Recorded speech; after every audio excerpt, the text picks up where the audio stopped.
Hey guys, just wanted to make another quick video, and it's aimed to those who might be called by God to do good works in this world. As per Luke 10:2, he told them, "The harvest is plentiful, but workers are few. Ask the Lord of the harvest, therefore, to send out workers into his harvest field." So I believe this applies to our day and age as well. And there are a lot of people nowadays who are lost and struggle with a lot of things like addiction, not knowing what to do with their life. And I believe this is the harvest the Lord is talking about, all those people who are in need. So I just wanted to talk about a scenario where if you are, for example, wondering if God might be calling you to do works for Him and what it might look like. The first and foremost is that God works by seasons. There is seasons you spend in wilderness, there is seasons you spend preparing, growing, and then there are seasons when you're actually being called up to do your work. So the most important thing to understand between these seasons is that not everything from your current life might be coming with you to the next season. So God will start trimming off any negative influences in your life, and that could even be work, friends, family, hobbies you have, things which seem interesting to you and you were really into, suddenly are not so much. People you used to hang out with and had a great time with, might not necessarily be the case going forward. You might feel like even your life is kind of slowly falling apart, right? If you had friends and family members you used to love to hang out with, and suddenly it just doesn't feel the same, and you don't necessarily want to spend time to them. It's important to understand that God will always cut off anything which is not gonna be good for you going forward, essentially. And and what to do at that point, right? If you have an inkling that you might be called by God, and let's say you don't really have a strong relationship with Him, I would say the first and foremost and most important thing is you need to start working on your relationship with God.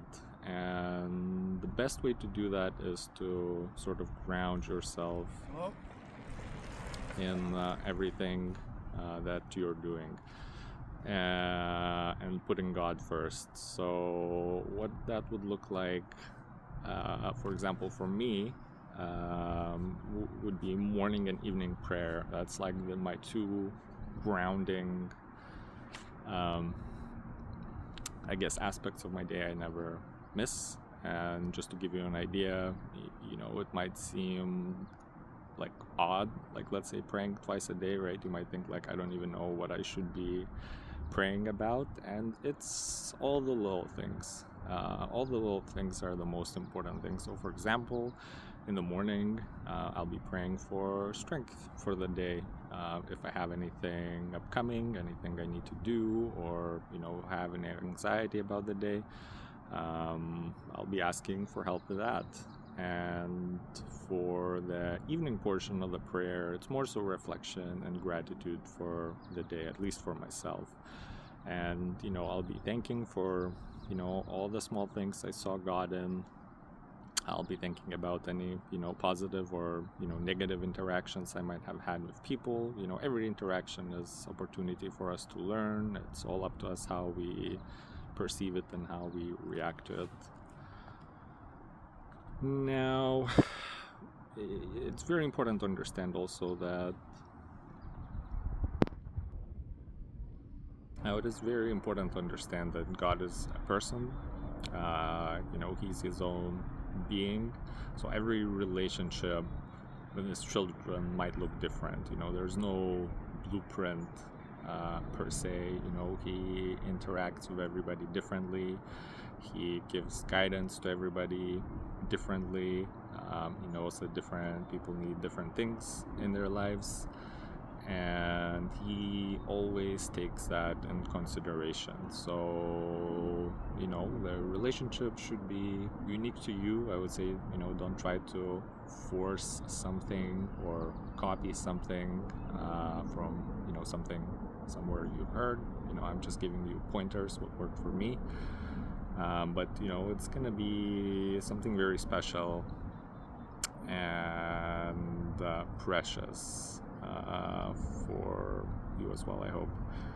Now, in terms of Lord's guidance, he gives guidance in many different ways, and the most important thing to practice is awareness. You need to try to be in the moment as much as you can. Try not to let your mind wander too much. If you need to practice, breathing techniques or something to kind of bring yourself back into the moment. That always worked for me, and the guidances might come, an article you're reading somewhere on the internet. You might be walking by a couple of strangers and they're going to be having a conversation. A bus might drive by and it might have a commercial on it, which might be like very relevant to you that day. And also another thing to understand is that God chooses imperfect people to do great works. So I wouldn't really ever think along the lines of like, hey, why would God choose me? I have like XYZ as problems, I sinned in the past. That really doesn't matter to God at all. What matters to him is you and your heart, the two most important things, and everything else is very much so secondary. So yeah, that's it. Just wanted to put this quick video out for those who might notice strange happenings in their lives, or they might feel like they might potentially be called by God. And if you have any questions or comments, feel free then to drop them in the comments, and I will definitely respond to them. God bless and have a great day.